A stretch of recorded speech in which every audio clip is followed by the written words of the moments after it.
Hi, everybody. Welcome to another edition of Believe in Lions. It's brought to you by FanDuel. I'm Trevor Thompson, and a lot to talk about with the Lions right now. Now that the spring portion of their off-season program is over, OTAs are in the books, minicamp is in the books. The senior writer for DetroitLions.com, the host of Twentyman in the Huddle, and the Lions insider extraordinaire, Tim Twentyman, our friend, is back on the show.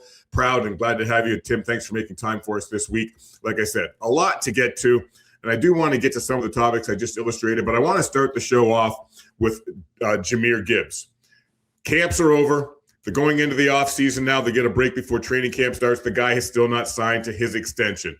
Obviously, that's a big topic for this team going forward. They've signed a lot of their core, and that's what they want to do, keep these guys together. But this guy is unsigned, and he and Bijan Robinson, maybe they're waiting each other out to see who blinks first as far as setting the market for running backs in this league.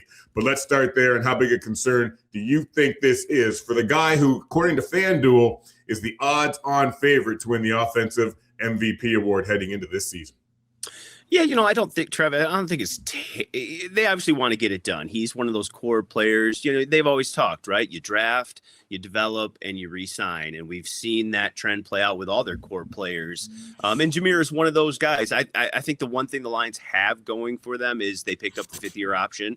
So, it's not a situation where he's heading in to hit the last year of his contract. So there's a little time to work that out. I would not be surprised if there was something done on the Jahmyr Gibbs extension front before the season started. They've kind of been all over the board in terms of when they signed. They've done some before the season. They've done some during the season. I think the Lions have been very clear that Jahmyr is, one of their core pieces. He's still under 25 years old. So there's no worry about, this guy being beaten up or having a lot of, loss of tread on the tire. There's still plenty there. So I would think that gets done at some point in the 2026 calendar year. It's not a rush. It could be a complicated deal, but I see that trending toward getting done sooner rather than later. And like I mentioned, FanDuel has him at plus 650, the odds-on favorite for the Offensive Player of the Year. Bijan Robinson is now second at plus 950. Which of these guys do you think signs first, and what do you think this number looks like, regardless of which one goes first, as they do reset the market? What kind of numbers do you think we're looking at? Yeah, I think you're going to be probably I think right around 20 million, which is crazy to think for running backs just a few years ago.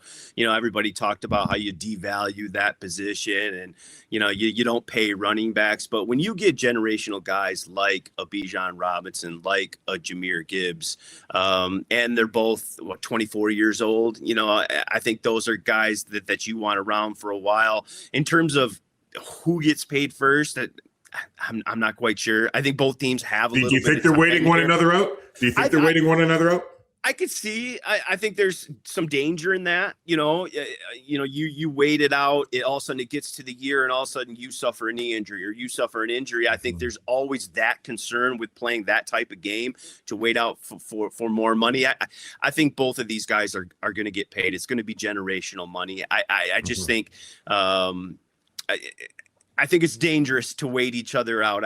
You're going to get so much money that it's something I get the sense from Jahmyr that it doesn't matter to him if he's the highest paid running back. Right. If you're able to get the kind of money that takes care of you and your family for the rest of your life, I think you jump at that.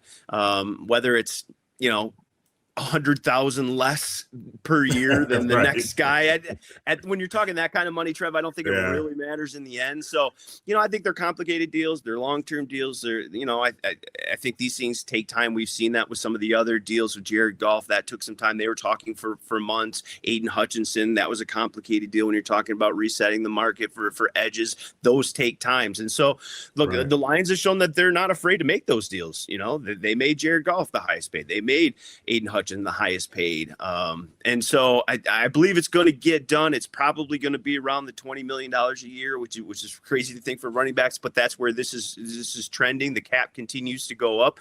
Teams are realizing they have room. And when you have a guy that has the impact that Jahmyr does. I mean, we're talking about a guy with 49 touchdowns. No player in NFL history has scored that many touchdowns in his first 3 years. He had over 1,200 rushing yards. He had 77 catches, and those numbers are all going to go up in 2026 now that he's the bell cow guy. So I think they want to get it done. I think they will get it done. And whether it's the highest or second highest or what it is, I don't think it's going to matter in the end. I see it trending toward getting done.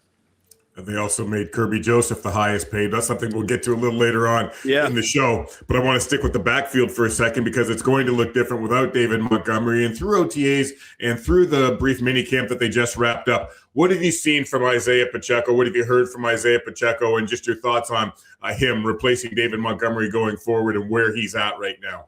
Yeah, he comes in with a great attitude, you know. I mean, he realizes what his role is. He knows that Jahmyr is the guy. He's the bell cow. The Lions haven't been shy about saying Jahmyr's our guy, and we're going to give him a considerable amount of the carries and touches and playing time. But Pacheco's come in and said, look, however I can help, you know, I keep a close eye on Jahmyr when he's doing everything. I'm taking mental reps so that if I need to step in there, I can do it. Look, we're talking about a guy who's got a Super Bowl ring. He's been that number one guy. He knows what that role entails, and I think he's a pro's pro, and he'll be ready. And everything he said in the spring and summer, has been the right thing to say about being that support guy. I think he's a tough runner. I think he can get some of those tough yards that David get. Is he the back that David Montgomery was? I don't know. I think we'll have to see how he fits into this scheme. I think Detroit is going to use him in that kind of short down goal line type role, and he's accepted that role, and I think it's a good 1-2 punch here in Detroit with a guy who's got winning experience and a guy who's handled that number one role before in a high explosive offense, so he knows what that entails, and he'll be ready to go if his number's called. Yeah, Tim, I'm a big fantasy guy. And before that guy got injured, he was a guy I was seeking out in fantasy football during draft time. He was electrifying back in the day. Now he's taken a step back after the injuries, but certainly if he can regain some of that, that'll be a big bonus for this offense, which really is going to be electric moving into this season. And another guy I want to move on and talk about is Isaac TeSlaa, getting a lot of ink so far through the spring session of camps. What have you seen? That's somebody you've written about. That's something that Dan Campbell has said, he looks like a vet who's ready. He looks like he's taken the next step. He looks like he's impressed everybody right now. What's impressed you about him, where he's at thus far in his learning curve in the NFL?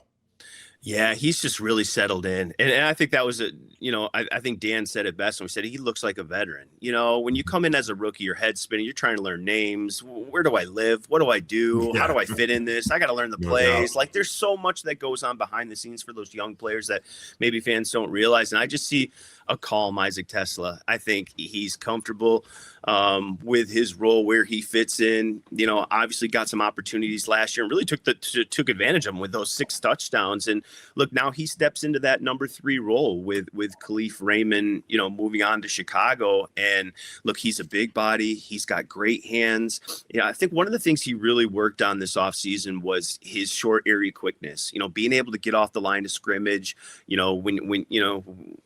When guys are up on you and when you're getting jammed, and just creating that separation at the top of his route with those subtle moves and a little bit of quickness. And he's really done a nice job with that. I think he's stepped in seamlessly to that number 3 role.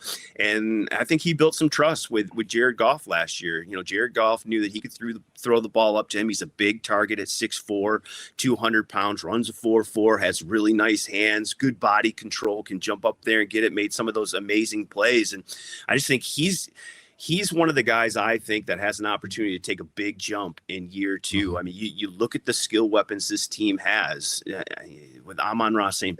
with Gibbs, who we talked about, with Jameson Williams, who's back-to-back 1,000 yards. Sam Laporte is back ahead of schedule. He's going to be full go at training camp. And so if you're a defense, who do you double? Who do you guard? And Drew Petzing, this is a matchup offense, and I just think he's going to go into each week and he's going to sit down and he's going to go, boy, Isaac TeSlaa has a pretty good matchup here with that number 3 cornerback or that nickel or that safety who's going to guard him or whoever it is. And I just think, TeSlaa's settled in.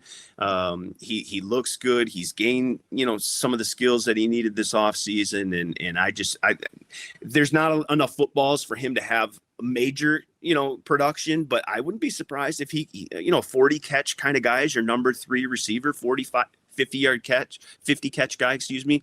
And he's going to be one of those guys along with Jameson Williams that's going to be the threat down the field. We've seen that a little bit in the spring and summer as well. And so now you got 2 guys that can maybe take the top off the defense plus all those other weapons. I think this might be the best trio of receivers in the league when it's all said and done. And it might be the number 1, collection of skill weapons in all the league if they all can stay healthy. Wow. It's an embarrassment of riches for this offense, which has been one of the best offenses in the league over the last several seasons and looks to be so again this year. And I'm wondering when you put that together and you've got that backfield we just spoke about, and you've got those receivers that you just spoke about, and an electrifying guy like TeSlaa who looks like he could pop and really be a difference maker. You've got a healthy Sam Laporta back. How does all this translate into even more success for Jared Goff back there? Let's talk about this guy for a second and how he's going to be able to utilize this, and what your thoughts are on maybe how Drew Petzing sees this playing out and the difference that Mike Kafka could make as the passing game coordinator, and what they might all collaborate on as far as how they're going to use all these weapons.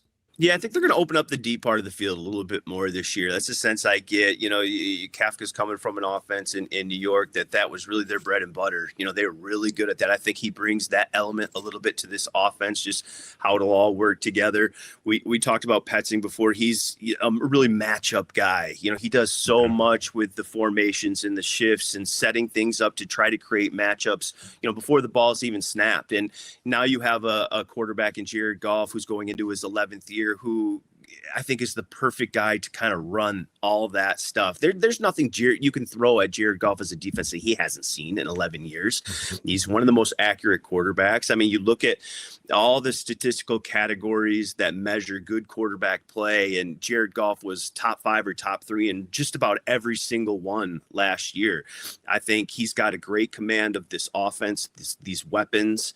I don't think it's wholesale changes with the offense. I think they created an identity. I mean, this was a top 3 offense in scoring last year, top 5 in total offense. So I think Drew Petzing did a nice job coming in saying, hey, I'm not going to, scrap everything and redo this whole thing. They were doing some pretty good things here before I got here, but here's some principles I like. Here's some things that I was able to do to generate some matchups and get some good looks in Arizona. And they're implementing that stuff. And I just think, Trev, when it all comes down to it, we've talked about the skill weapons. We know how good of a quarterback Jared Goff is, but to me, it really just comes down to that offensive line. And how do all those new pieces, that revamped offensive line look? I think probably the most important person on this entire offense, and I don't know if this is controversial now, but when you talk about the Lions can't afford this guy to fail. If you look at it like that, I think Cade Mays is at the top of that list, as your brand. I would have to agree.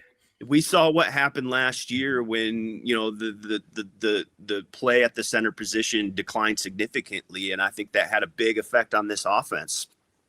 The worst pressure, you can feel as a quarterback is that pressure up the middle, especially when you're not a guy like Jared Goff who gets out of the pocket, uses his legs. He's certainly able to do that, but that's not his game. He's a pocket passer, moves in the pocket, creates, time and space, and that's his game. And so to get good play from that center position in this offense, in particular with that quarterback, is so key. I think he's going to be an important part of it. I think Sewell moving over to the left side and protecting, Goff's backside is going to be important.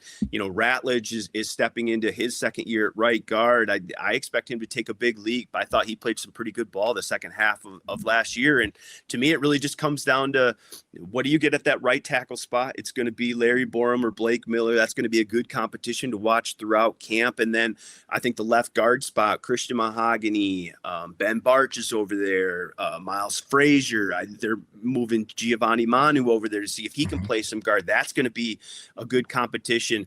But I think they've upgraded their offensive line. I think that's so key to this offense overall. To me, it doesn't matter how many skill weapons you got and you have all this talent and you got guys that can get down the field. If you can't protect and you can't establish the run, I think a lot of that falls by the wayside. So to me, they need better play up front. I think they're going to get it. I think they got younger, more athletic, and improved up front. And I just think this offense is going to be something special if these guys can stay healthy and they can get the kind of play they think they're going to get from their offensive line. Maybe, just maybe, some of that those question marks on the offensive line play into what I'm about to bring up to you next. And it's Jared Goff related again. And it goes to the FanDuel odds for this year's MVP. Josh Allen, as you might suspect, number one at plus 600. Lamar Jackson at plus 750 is second. And Drake May, surprisingly to me, is third at 850. But you've got to go all the way down to 16th on the list to get to Jared Goff at plus 3,500 in the MVP odds. And I'm wondering why there's not a little more respect on his name, considering the fact that we just talked about this offense has been one of the more prolific offenses in the league over the last several years. Like you said, he's very effective, doesn't use the legs always, but the throwing numbers are out of sight for this guy. This team is one of the favorites to be a Super Bowl contender. They're favored to win the NFC North, but then you've got to look 16th down the list to see Jared Goff in the MVP odds. Ahead of guys that are ahead of him, you got Mahomes, Stafford, Jordan Love, Trevor Lawrence, Jaden Daniels, Justin Herbert, Sam Darnold, Brock Purdy, all these guys ahead of Jared Goff. And I'm just wondering why. Is it because of the question marks on that offensive line? Is it because he doesn't use his legs like some of those guys do? What do you think it is? All those quarterbacks that you just mentioned, what did they have in common last year? They were all playoff quarterbacks. And that to me is the biggest factor. You know, when we were talking about Jared Goff, when he was in the MVP conversation, when was it? When this team was 15-2, right? And they were the number one seed. And then Jared was in that top 5 conversation for the MVP. I think when you're coming off a 9-8 season and you don't make the playoffs and you're last place in the NFC Central, there's not a lot of respect that comes with that. I think the quarterback position in particular, you know, we talk all the time about, you know, head coaches and quarterbacks. They are measured on wins and losses. You can talk about all the numbers and everything like that, but, you know, what do we always talk about with Josh Allen, right? Some of those numbers are amazing. He's won an MVP, but the conversation always goes to, yeah, but can he get to a Super Bowl? Can he win it? You know? And so it's all about winning to me. When you talk about those awards and where you're at in the MVP, I just think this is a Lions team maybe under the radar a little bit, even though they've got all the weapons and the young talent and they've won in the past. They were 9-8 last year. They were a last place team and they weren't in the playoff conversation. And so I think if you get back to winning and Jared plays the kind of football that we've seen Jared play, and it comes with wins, and this team is up, and we're talking about them as a 1 seed, or we're talking about them as, you know, competing for the NFC North title, then I think all that MVP stuff will just kind of fall into place. I think it starts with winning first, and I think the disrespect isn't anything on Jared Goff and his game. I think it's more the situation of what Detroit is coming off of in 2025. Makes a lot of sense. We've talked a lot about the offense. Now I want to get to the defense. Mentioned Kirby Joseph just in passing earlier. Brian Branch, obviously, those two guys are really key to what the Lions wanted to do when this defense was as successful as it was. Some question marks surrounding Terrion Arnold, where his health's at, what that competition looks like at the cornerback spot. I want you to touch on those areas right now, the defensive backfield, what it looks like right now, who's stepping up, who impressed you as far as that goes in minicamp and in OTAs. I read your article about Enos Rakestraw building his body up by adding some muscle there, and that's a guy who's looking to make a difference and really prove some of the doubters wrong. But who else are you looking at to impress as far as when they get into training camp, get into the exhibition season that this team needs to look at and who you'll be looking at? All right, let's start at safety. And, you know, Kirby obviously hasn't taken part in OTAs and minicamp. I think that's going to be an injury that they just have to manage. You know, I could see him practicing a little bit, having some days off.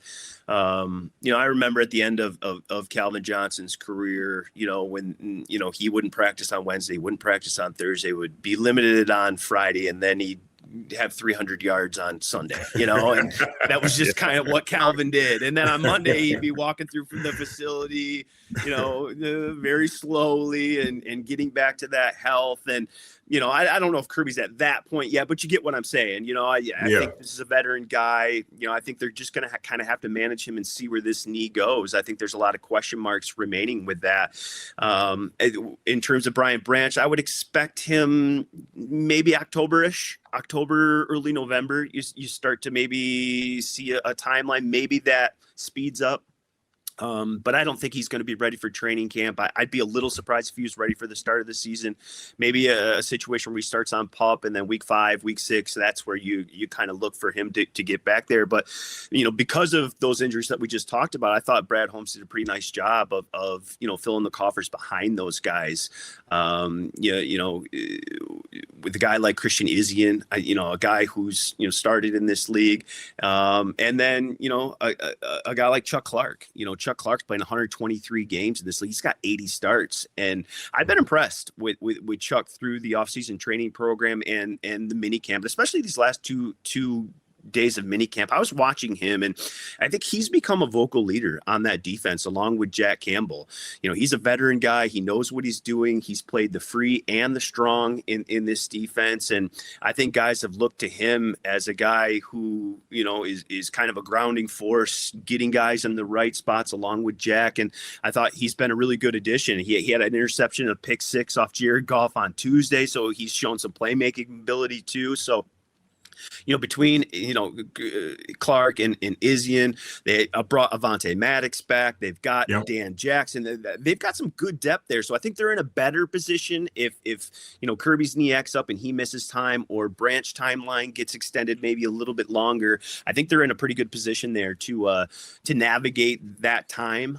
When you go to the cornerback position, look, I like what they've got there as well. I think getting Rock Ya-Sin back was huge. I mean, you look at the way he played last year. I think teams completed 51.6% of the passes on him with a 70 passer rating and 1 touchdown. And he played over 600 snaps on defense. And he was a really good, solid veteran that sips in there. So you got DJ Reed on the other side, and I think we're going to see a little bit different DJ Reed. I thought he played really well the beginning of the season, then had that hamstring injury, took 6 games off and just wasn't the same when he got back. Like, he went to Panama this offseason, got stem cells and some of the other stuff. And he said he's got his burst back and he's looked good. And so you hope you get the player you saw the first 4 or 5 weeks of last season with DJ Reed. And then on the other side of that, it's going to be a competition. It's wide open. This is not Terry and Arnold's job going into week 1. Yeah. He's got a lot to prove. He has a ton really to does. Prove. And it starts with staying healthy, first of all, but he's got a lot to prove when he is on the field. He does, and he's got a guy like Ennis Rakestraw who is really hungry. I talked to him yesterday, and he bulked up. He added 10 pounds of muscle to the shoulder, kind of neck area. It's never been about the skill set with Rakestraw. It's been about the health. And look, I'm old enough, Trev, and you are too, that I was around covering Matthew Stafford those first couple of years, and I remember what everybody said about Matthew Stafford too. Remember, he was a bust, a China doll. I think he played 10 games his first 2 years, Stafford did.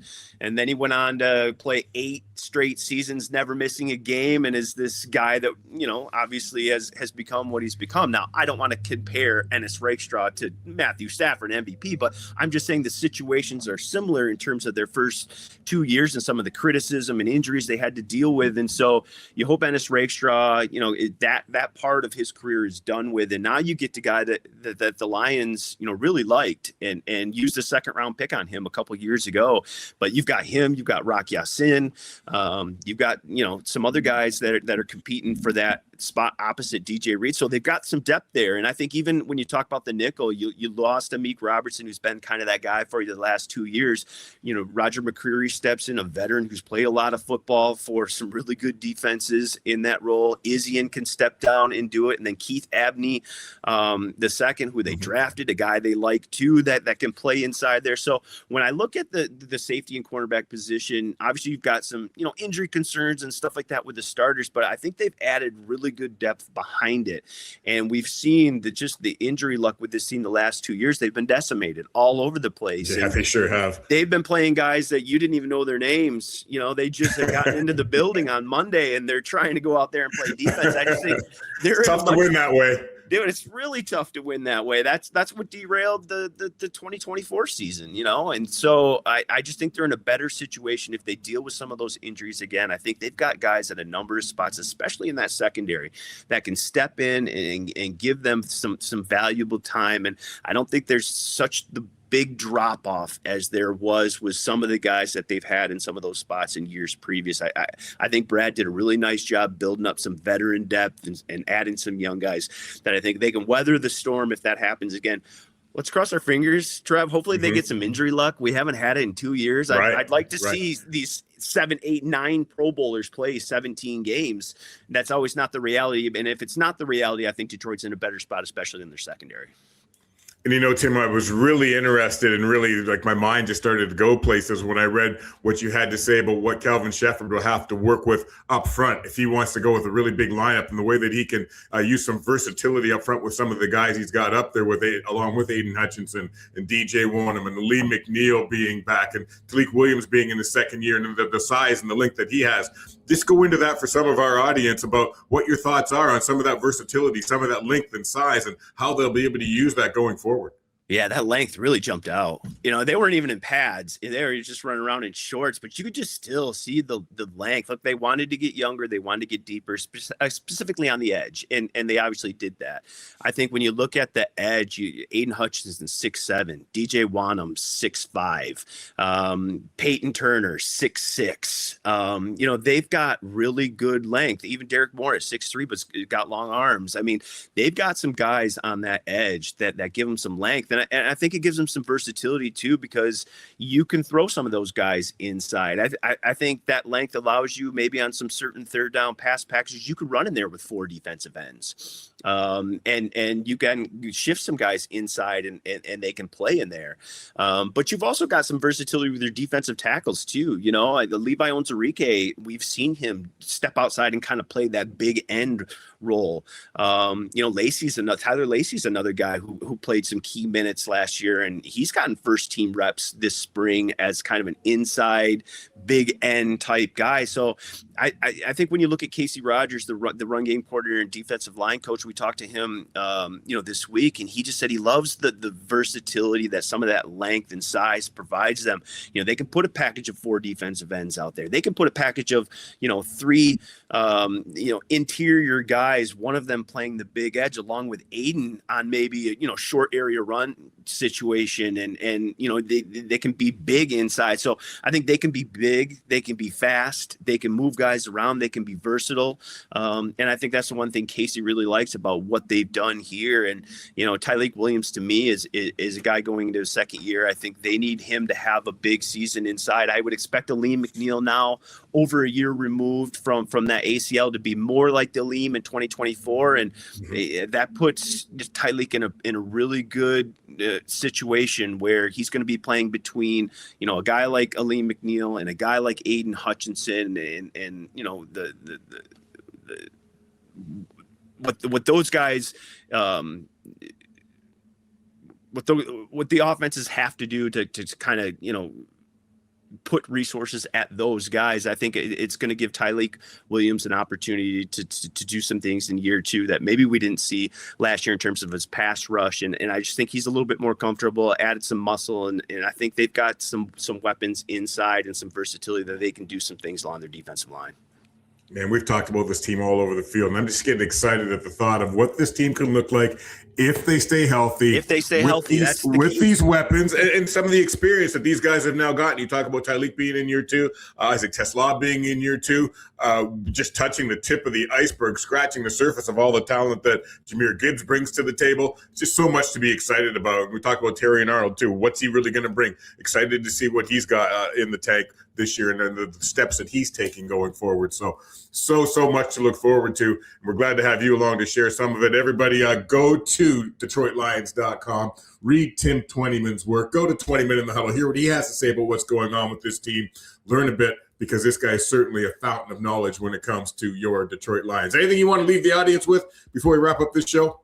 No, I just think I think what Dan Campbell talked about in terms of, getting, back to business and all this stuff. I got the sense that the players have kind of taken on their coach's mantra too. I thought this was just a little bit different of an off season in terms of the OTAs and the buy-in from the players, all the veterans being there. It was back to business in Allen Park, and I got the sense from the players too that they've kind of picked that up from their head coach. So I'm excited to see kind of what this looks like the first couple of weeks of training camp, and let's just pray for some some good health. That this team Yes, this team please. needs it. They have gotten such bad luck the last 2 years. They deserve a year. You've got a last place schedule, right? You've got some of the things are falling into place. And if you can stay healthy, this is probably one of the deepest, most talented rosters I've seen from this Lions team since I've been covering them. If they can stay healthy with some of the things that have fallen their way in terms of the schedule and some of the other things, I just think fans should be really excited about what this team can be. But again, it all just comes back to, can they stay healthy? And if they can, this is going to be a really fun team to watch, Trev. I think on both sides of the ball, it could be pretty dynamic of a 2026 season if this team can stay healthy. And that's what we are looking forward to. Lions insider Tim Twentyman delivering the goods on this edition of Believe in Lions, brought to you by FanDuel. My thanks to you, Tim. As for our audience, go and listen to this episode of Believe in Lions. Like it, subscribe to it, share it, and enjoy it. And we will see you again next time on Believe in Lions. Thanks, everybody. And Tim, thanks to you. No problem. Anytime.